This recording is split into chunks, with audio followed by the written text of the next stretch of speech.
So, I've got something super incredible lined up for today's episode of Behind the Billions, and I literally can't wait to dive into it. Oh my God, you're absolutely going to love this one. We're talking about like one of the most fascinating business figures in the world right now, Mukesh Ambani. And he's not just any billionaire, right? He's literally the richest person in all of Asia. That's honestly mind-blowing. And you know what really gets me? His whole story of, like, starting from pretty modest beginnings. That's exactly what makes this story so incredible. Like, we're talking about a guy who now runs Reliance Industries, this absolutely massive conglomerate. But you know what's crazy? He actually grew up in a two-bedroom apartment with his whole family. And now he's worth like well over $120 billion. Hold on. $120 billion? That's just... Hey. I know, right? And there's so much more to his story, like the way he built this empire, the fascinating family dynamics, and just how he transformed this company into this absolutely massive force in global business. Trust me, you're going to be amazed at every turn of this story. So, let's start at the very beginning. Where did Mukesh Ambani actually come from? Oh, this is such an interesting part of his story. Like he was actually born in Yemen, if you can believe it, in Aden back in 1957. And this is the really interesting part, his family didn't stay there very long because, his father, Dhirubhai, had this bigger vision. Wait, I thought the Ambanis were always based in India? So that's what a lot of people think, right? But actually, Dhirubhai moved the family back to India in 1958 when Mukesh was just a baby. And what's really fascinating is that he started this small trading business, right? Focusing on spices and textiles. They actually called it Vimal at first, which later became only Vimal. So where did they settle when they got to India? This is where it gets really interesting. They moved into this really modest two-bedroom apartment in this area called Bhuleshwar in Mumbai. And you know what's crazy? This wasn't just like a temporary situation. They lived there through the whole 1970s. Like the entire family in this small space. That must have been quite different from how he lives now. Oh my God, absolutely. You know what's fascinating about those early days? Mukesh and his siblings, they lived just like any other middle-class family. They used public transportation, they didn't get allowances, and they really learned the value of money firsthand. His brother Anil was there too, and they had two sisters, Nina and Dipti. Did their situation improve over time? It definitely did, but it was like this gradual process, right? The really big change came when Dhirubhai was finally able to buy this apartment block called Sea Wind in Kolaba. And what's really interesting is that Mukesh and his brother Anil actually lived on different floors of the same building with their families. But you know what really shaped Mukesh? It was his father's influence. Like Dhirubhai was this incredible mentor who really taught him everything about business from the ground up. So, tell me about his education. Where did he study before making it big? Oh, right. So Mukesh started out at Hillgrange High School in Mumbai. And you know what's really interesting? He actually went there with this guy named Anand Jain, who later became like one of his closest business associates. And then he went on to St. Xavier's College in Mumbai. Did he specialize in business study? Actually, no. This is what's fascinating. He got his degree in chemical engineering from the Institute of Chemical Technology. And then something really interesting happened. He got into Stanford's MBA program, right? Like he was actually classmates with Steve Ballmer, the Microsoft guy. But he didn't finish at Stanford, did he? That's right. His father, Dhirubhai, had this really interesting philosophy. He believed that real life skills, like you couldn't just learn them sitting in a classroom, right? So in 1980, he actually called Mukesh back to India. The family business was growing, and Dhirubhai wanted his son to get hands-on experience. So what happened when he got back to India? Oh my God, this is where it gets really exciting. So imagine this.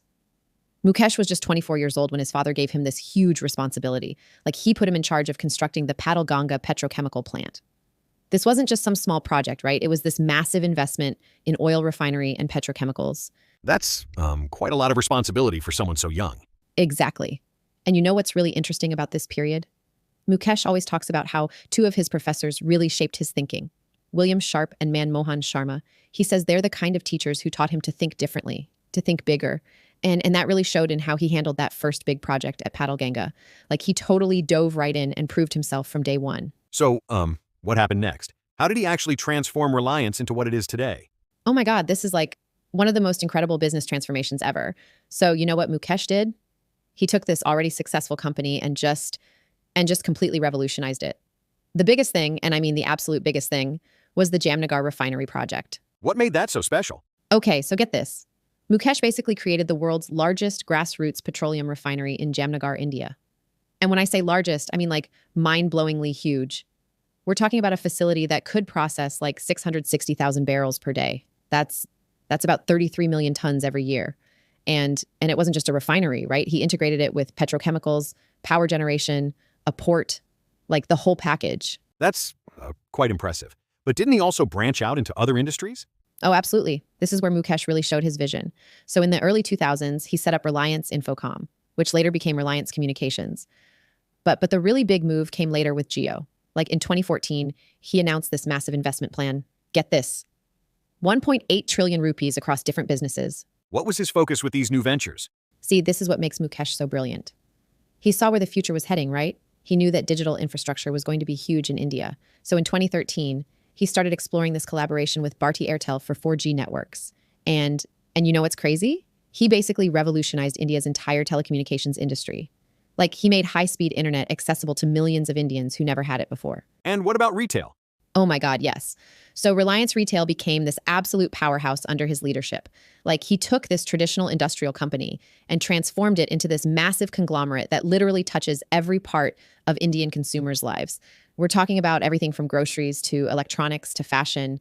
And the way he did it was just, it was absolutely genius. He kept expanding and innovating, always staying ahead of the curve. So, let's talk about where all this success has led him. Like, just how wealthy are we talking about here? Oh my God, the numbers are just, they're absolutely mind-blowing. So right now, Mukesh is literally the richest person in all of Asia. And like, he's the ninth wealthiest person in the whole world. And get this, as of October 2024, his net worth was like $119.5 billion. That's just incredible. That's a pretty staggering number. What can you even do with that kind of wealth? Right? And here's something that'll really blow your mind. Bloomberg did this thing called the Robinhood Index back in 2018, and they found that Mukesh's personal wealth was enough to, and I'm not making this up, run the entire Indian federal government for 20 days. Like, the whole government. Just think about that for a second. How diverse is his business empire? Oh, it's absolutely massive. Like, we're not just talking about oil and telecom anymore. So he owns the Mumbai Indians, right? That's one of the biggest cricket teams in the Indian Premier League. And he actually founded the Indian Super League, which is this huge football league in India. But that's just the sports side of things. What about his role in the global business community? See, this is where it gets really interesting. Like, Mukesh isn't just some regular businessman. He's become this global force.